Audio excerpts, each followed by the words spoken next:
In the heart of southern Africa, great Zimbabwe rose, a city of stone walls, towering structures, and untold mysteries. At its center sat a king shrouded in legend, presiding over wealth from gold mines, trade caravans, glass beads, and porcelain that reached as far as China and Arabia. Join us on a journey through time as we uncover who this enigma was, how he built an empire without mortar, the rituals that bound his people, and the factors that brought it all crashing down. From archaeology to oral tradition, from trade routes to myths, this is the untold saga of the enigmatic king of Great Zimbabwe. If you love history, archaeology, and stories that rewrite what you thought you knew, hit subscribe and let's explore together.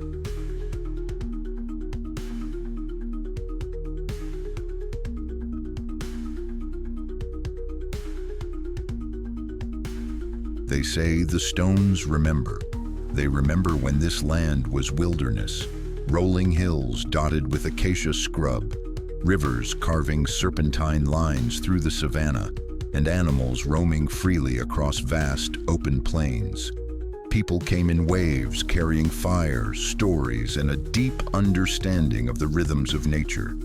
The earliest were the San, hunter-gatherers, who read the stars like maps and left their stories in ochre across cave walls. But by the 1st centuries AD, another people arrived.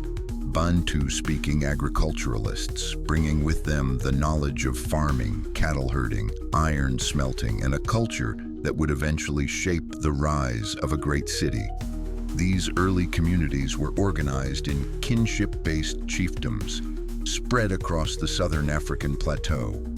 They settled near rivers for access to water, planted crops like sorghum and millet, and raised cattle as both a food source and a form of wealth. Over time, the abundance of resources and the strategic location led to population growth and increased social complexity. The hills and valleys of the Zimbabwean plateau became the backdrop for a transformation, one that would be written in granite and remembered through oral tradition. Between the 4th and 10th centuries, these chiefdoms expanded, traded, and began to form the early roots of what would become a centralized kingdom. Around the 11th century, the era of stone truly began. The people who would later be identified as the ancestors of the Shona, built in a way the world had rarely seen, without mortar. They shaped blocks of granite with astonishing precision, stacking them in elegant, towering formations.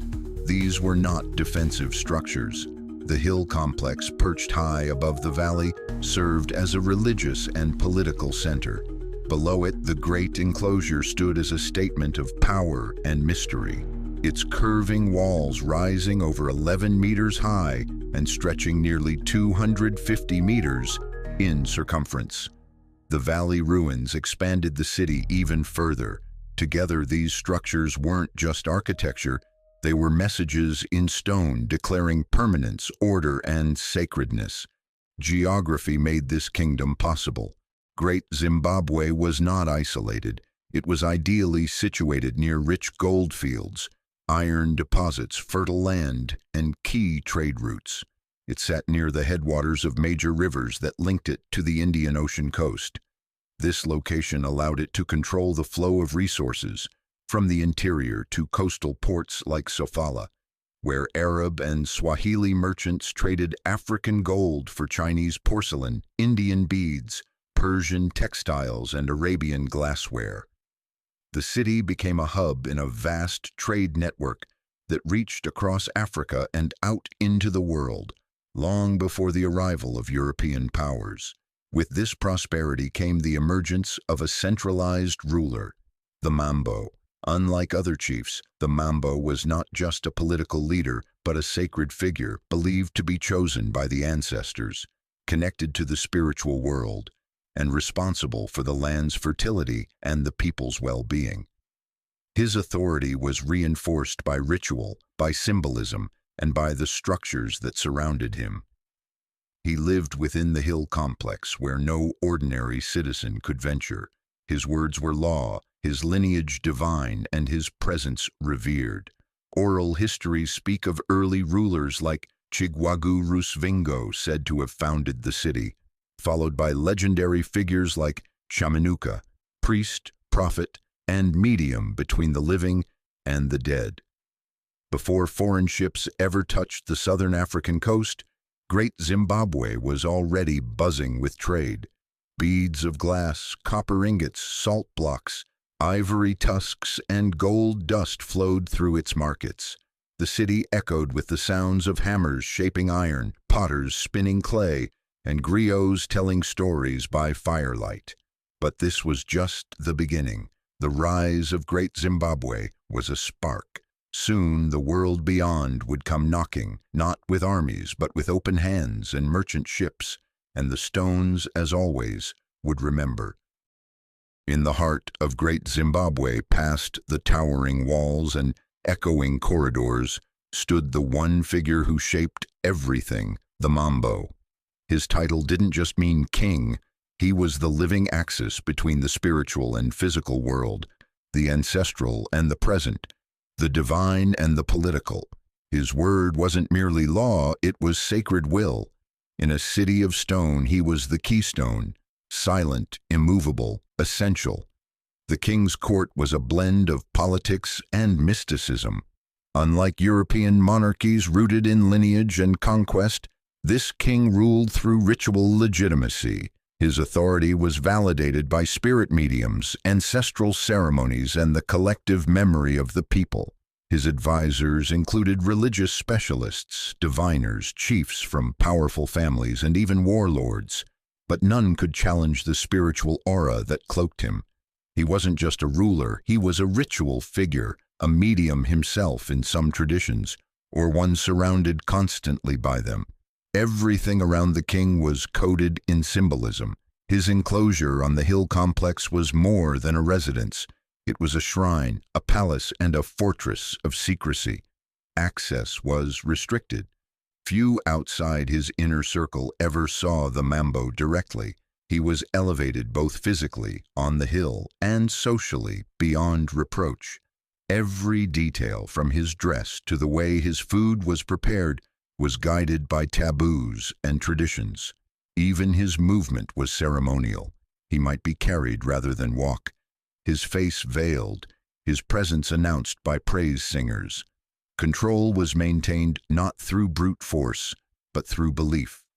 The king's power flowed from the idea that he ensured prosperity, rainfall, good harvests, victory in battle. If the rains failed or cattle died, suspicion could fall on him. Rituals had to be performed constantly to maintain the balance of power. Ancestors were consulted through mediums, and sacred objects hidden deep within the stone enclosures held spiritual charge. In a very real sense, the king was a priest of the land, blessing it, binding it, protecting it.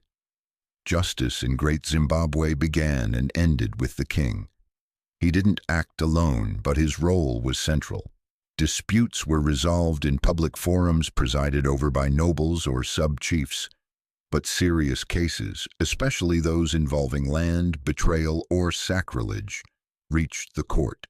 The king might not pass direct sentences, but his symbolic approval gave legitimacy to every ruling. Law and order were not abstract systems. They were tied to his person. To defy the Mambo was to defy the ancestors, and no crime was greater. And yet, for all his mystique, the king of Great Zimbabwe remains elusive in the historical record. We have no portraits, no written records from his hand, no stone inscriptions bearing his name. All that survives are the echoes, in architecture, in oral history, in trade goods, and in the rituals that outlived the city. He was the unseen heart of a civilization whose walls still stand, whose people still remember, and whose kings still walk, if only in dreams. What strikes every visitor to Great Zimbabwe isn't just the size of the ruins, it's how they stand. Towering stone walls, curving flawlessly along the landscape, stacked block by block, rise without a drop of mortar. They've survived rain, wind, earthquakes, and centuries of silence. The builders, anonymous, masterful, and long gone, left behind an architectural enigma that rivals the pyramids in mystery and the cathedrals in craftsmanship. This technique is called dry stone masonry. Stones were quarried from nearby granite hills, then split and shaped using fire and water. Heat would be applied to the rock face, followed by cold water to crack it cleanly. What followed was painstaking labor, shaping each stone, smoothing the surfaces, aligning the sizes. Blocks were stacked in slightly inward-leaning formations, allowing gravity and friction to hold them in place. The walls could reach heights of over 11 meters. No two were exactly alike, yet all shared a mesmerizing pattern and stability. The great enclosure is the masterpiece, encompassing over 700,000 stone blocks and stretching longer than a football field. It encircles a conical tower that rises like a silent sentinel. The function of the tower remains debated. Was it a granary, a symbol of authority, or a ritual structure? Some believe it represented fertility, a male form balanced by the curved outer walls, interpreted as feminine. Others see it as a statement of political power, a monument to permanence in a shifting world. Beyond symbolism, the city's layout reveals social structure. The hill complex housed the royal elite, priests, and sacred relics. Below, the valley ruins spread across the lower terrain, where nobles, traders, and artisans lived. The poor resided outside the core, in mud and thatch homes that left little trace. This separation wasn't just practical, it reinforced the cosmic hierarchy: the king above, the people below, the ancestors watching all. The scale of construction demanded more than stone. It required planning, labor, and coordination. Archaeologists believe thousands of workers would have been involved, from stone masons to haulers, planners to supervisors. Yet there's no evidence of forced labor. Instead, it's likely that building the city was itself a ritual, an act of devotion to ancestors, land, and power. Every block placed may have been a prayer in stone, and yet, for centuries, outsiders denied the people of southern Africa built these walls. Early European explorers claimed Arabs or Phoenicians must have done it. They couldn't believe that black Africans, without iron, nails, or mortar, could have created such enduring beauty. But archaeology and indigenous oral traditions tell the truth. This city was built by Africans, for Africans, with ingenuity that defies time. Gold.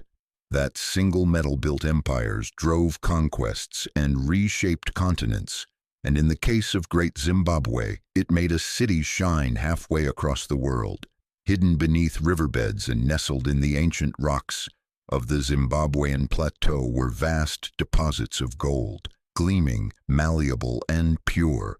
The Mambo and his kingdom didn't just mine it, they turned it into a currency of influence, a magnet that drew traders from the furthest reaches of the Indian Ocean world. Gold was extracted using rudimentary but effective methods: shallow pit mining, river panning, and seasonal labor migrations. It was then purified, pounded into dust or nuggets, and stored in clay jars or wrapped in textiles. Ivory, copper, and salt supplemented the kingdom's wealth, but gold was the lifeblood. And it didn't stay in Zimbabwe for long. Through a complex web of inland trade routes, caravans carried gold to the Swahili coast, port cities like Kilwa, Sofala, and Mombasa. There, African middlemen exchanged it with Arab and Persian merchants for luxury goods: silks, spices, glazed ceramics, incense, and beads. From these coastal ports, the riches flowed out to Arabia, India, and even China. In return, porcelain from the Yuan and Ming dynasties, Islamic glassware, Persian faience, and Indian cotton made their way inland to Great Zimbabwe. Excavations at the site have unearthed incredible artifacts that confirm these connections. Fragments of Chinese celadon bowls, Middle Eastern glass, Indian beads. These weren't isolated trinkets. They were everyday objects among the elite, signs of a globalized elite long before the term existed. The royal court drank from Chinese vessels and lit their homes with imported lamps, while gold from their mines ended up adorning mosques in Arabia. This long-distance trade didn't happen in isolation. The Shona-speaking merchants of Great Zimbabwe integrated into regional networks that spanned Central and Southern Africa. Cattle, cloth, salt, and iron were bartered within the hinterlands, ensuring a constant flow of goods to fuel the coastal trade. The Mambo controlled this system tightly, taxing trade routes and protecting his monopoly over gold-bearing regions. His kingdom wasn't just wealthy, it was strategically dominant. And the sophistication of this trade undercuts old colonial myths that Africa was disconnected from the global economy. Far from it. Great Zimbabwe was a critical link in an early version of globalization. Its people knew of distant lands not through conquest or colonization, but through commerce, measured, reciprocal, and centuries old. Their gold whispered stories in Mecca, hung from necks in Gujarat, and shimmered in the courts of distant emperors. The city's economy wasn't eternal, but for centuries it thrived. And while the rest of the world may have forgotten where the gold came from, the ancestors knew. The stones knew. And now we remember too. Great Zimbabwe was not just stone and trade, it was spirit. Beneath every ritual, beyond every wall, and behind every royal decree, pulsed a belief system rooted in ancestors, nature, and the unseen world. In this society, the spiritual and the social were woven tightly together. The land wasn't just terrain, it was sacred. The ancestors weren't gone, they were everywhere. At the center of belief was the Maori cult, a powerful regional religion that reverberated across southern Africa. Maori, sometimes known as Musikavanhu, the creator, was worshipped through spirit mediums who served as vessels for the divine. These mediums, often women, held immense authority. They didn't merely interpret signs, they channeled the voices of the gods and the ancestors. No major decision from war to harvest happened without their blessing. The Zimbabwe birds, carved soapstone sculptures found atop pillars, became sacred emblems of this spirituality.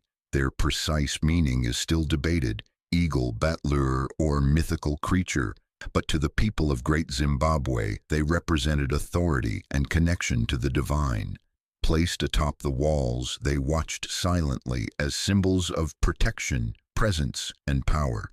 Today, these birds have become national icons, etched into the Zimbabwean flag, standing for continuity, identity, and pride. Ritual life was constant. Rain-making ceremonies invoked the ancestral spirits to ensure a good harvest. Initiation rites marked transitions from childhood to adulthood. Funerary rituals honored the dead, sending them off with gifts and songs.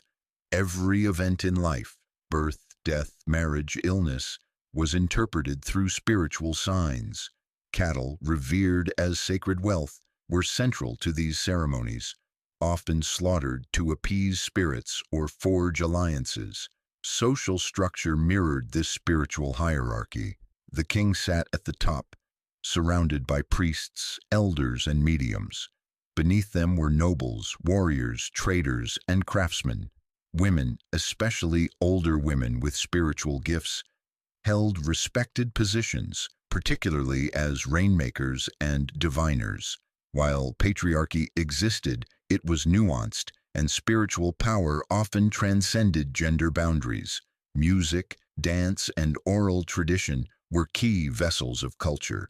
Drums spoke messages across valleys, mbira, thumb piano. Melodies echoed in sacred groves.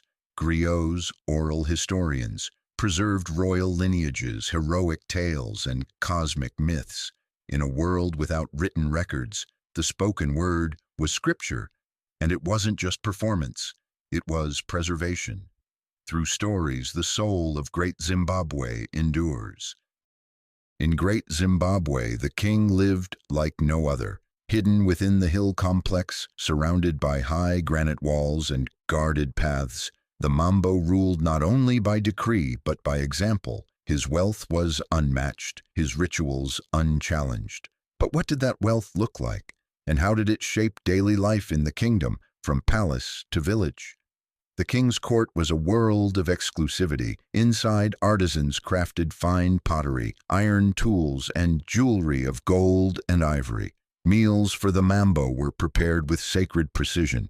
Certain hands could cook, others could not. He wore imported cloth, adorned with beads from India, and sipped from Chinese porcelain. Traders, chiefs, and spirit mediums moved in and out of the complex, bringing offerings, seeking judgments, and delivering news from distant lands.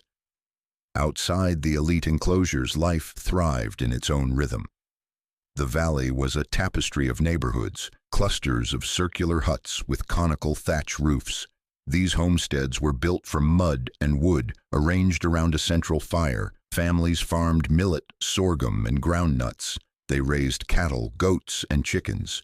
Gender roles were clear but complementary. Men handled herding, hunting, and ironwork. Women managed crops, cooking, pottery, and the transmission of oral culture. Wealth in Great Zimbabwe wasn't just gold, it was cattle. A man's status was measured by the size of his herd. Cattle were used in marriage negotiations, religious offerings, and as compensation in legal disputes. They were walking banks, moving assets, and sacred beings all at once. The king, of course, controlled the largest herds, often spread across satellite settlements managed by loyal chiefs. Artisans played a crucial role. Blacksmiths forged iron hoes, spears, and jewelry. Potters created fine wares with geometric designs. Weavers crafted baskets and mats.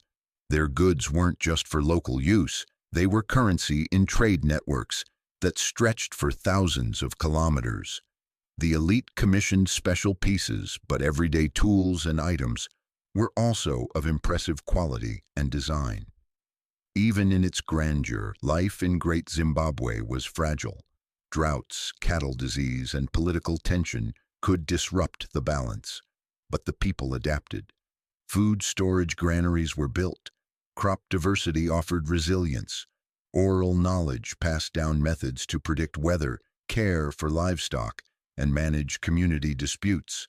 Life was structured but flexible, hard but vibrant. While the king lived in stone, most of his people lived in mud and grass. Yet the link between them was spiritual, cultural, and economic. The king's wealth was not just a symbol of distance, it was a magnet that drew people in. And so, the city grew, until the rhythm that sustained it began to falter. All empires fade, and Great Zimbabwe, like Rome, Angkor, or the Maya cities, did not fall in fire or blood, but in silence. By the 15th century, the bustling capital that once housed over 18,000 people began to empty. The stone towers stood quiet. The trade routes shifted. The king's court fell still. But why? One theory points to environmental exhaustion. The city's rapid growth demanded timber for fuel, construction, and smelting.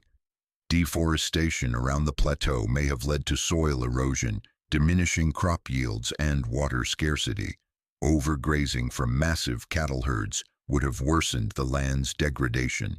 With declining resources, sustaining a large population became nearly impossible. Another explanation is political fragmentation.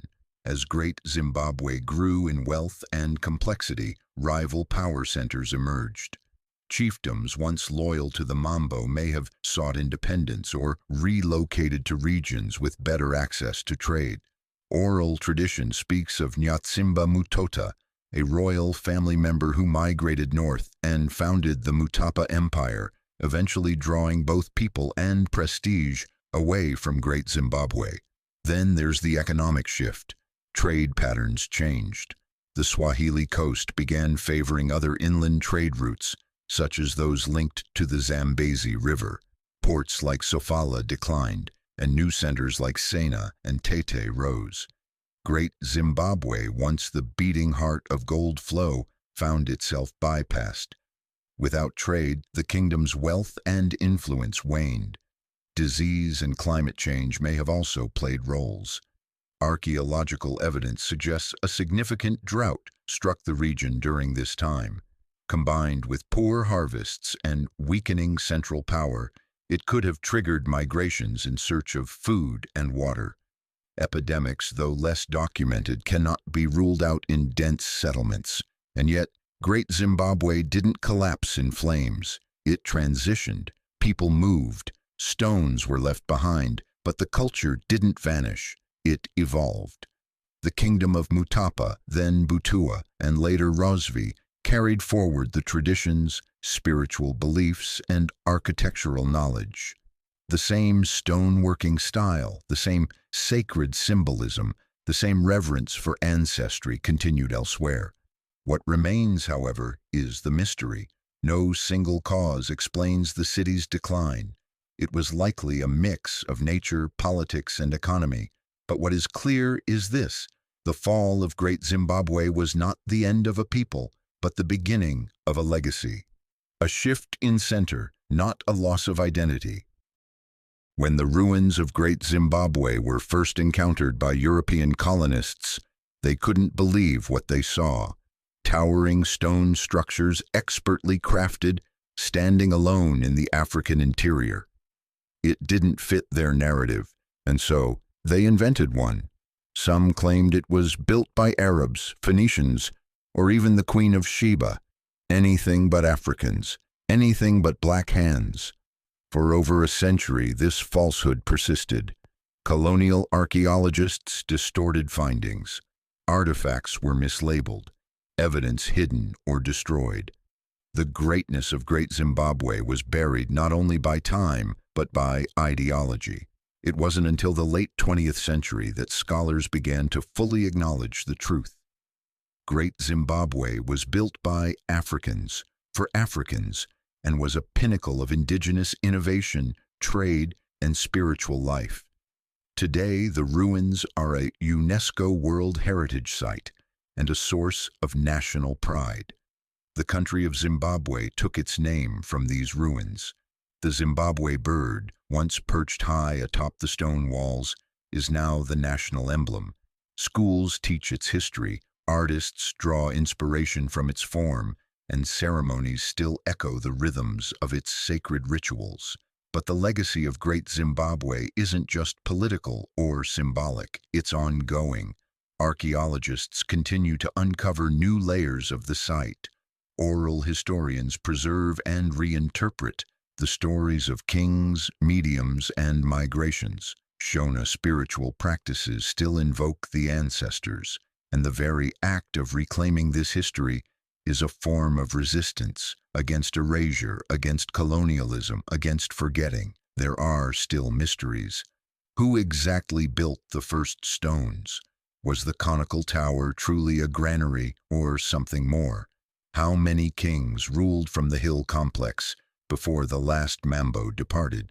We may never know all the answers, but the silence of the ruins speaks volumes, and the echoes grow louder each year. In a world that often looks to pyramids and palaces for proof of greatness, Great Zimbabwe stands as a reminder. Africa had its own wonders, not copies, not imitations, originals, towers of faith, walls of power, cities of gold. And in the heart of it all, a king whose name may be forgotten, but whose legacy endures in stone.